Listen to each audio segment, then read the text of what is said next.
Alright, so in this video we're going to be going over limits of trig functions, and we're going to be exploring some more complicated limits. Last time we talked about limits of sine, cosine, and tangent.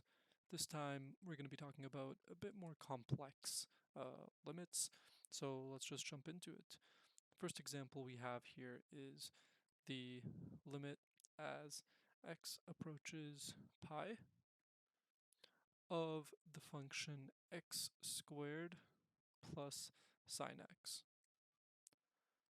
Okay? Now, at first glance, this might seem a little bit odd or a little bit weird to do, but the thing is, remember, with limits, we can split them up if there is a plus sign in between them. And so in this case, we can split up this limit into the limit as x approaches pi of the function x squared plus the limit as x approaches pi of the function sine x. Okay? And with this, we ask ourselves, do we know what the limit is of x squared? Well, we do. And do we know what the limit is of sine x? We do. And since we know both these limits, this is actually pretty easy to solve. We can now just evaluate this. So the limit as x approaches pi of x squared is just going to be pi squared plus the limit as x approaches pi of sine x. If you remember from the previous video, this limit is just going to be sine at pi. Okay, and now we can simplify this one more time. Pi squared, we want an exact answer here, so we'll just leave it as pi squared. And we know that sine of pi is equal to 0. And so this is just going to be pi squared plus 0, or pi squared. So this limit actually turns out to be fairly simple and fairly easy. Okay, let's go over another similar kind of limit. This time we'll have the limit as theta goes to pi over 2. Okay, and our function is going to be 2 times cosine of theta. Okay, so in this scenario, instead of having x's, right, as our variable, we're going to have theta as our variable. But the same kind of rules and ideas apply. So in this case, really all we're doing is we can evaluate this limit right away if we really want to. And we can just evaluate it as 2 cosine times pi over 2. Because remember, cosine is a continuous function, and since it's a continuous function, we can treat it like we've treated our previous non-trigonometric functions, and we can treat it via composition. We can apply our limit rules to it, and if this was, let's say, the limit as theta approaches pi over 2 of 2 times theta, let's say, right? So imagine just for a second that you're doing this limit. You're doing the limit as theta approaches pi over 2 of 2 times, let's say, just theta, right?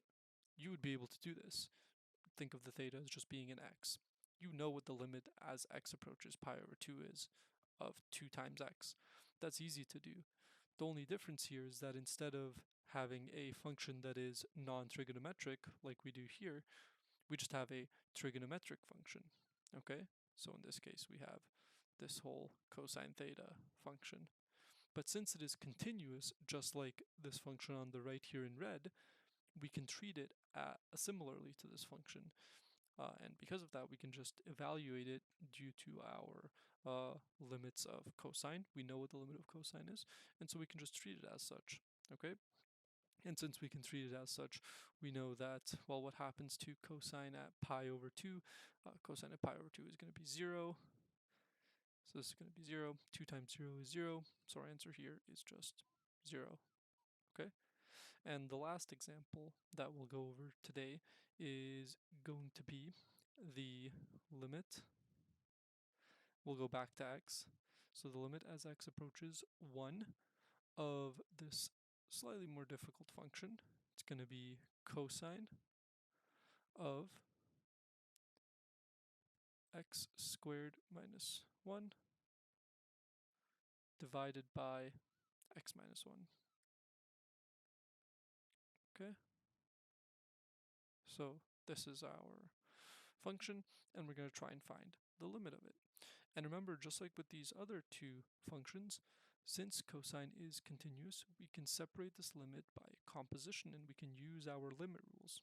Okay, so what we can actually do here is we can rewrite this limit as cosine multiplied by, or cosine of, the limit as x approaches 1 of x squared minus 1 divided by x minus 1. Okay, so we can take out the cosine, and then we can apply the limit to what was inside of the cosine. And now we know how to do this limit. It's pretty easy, and we've actually done this limit before.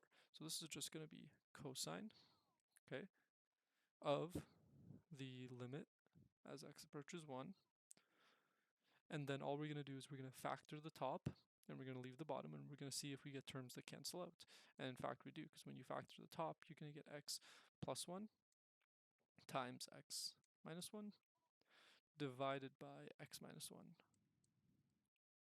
Okay, and now we get this cancellation of terms, and so really what that leaves us with is that this is equal to cosine of the limit as x approaches 1 of x plus 1.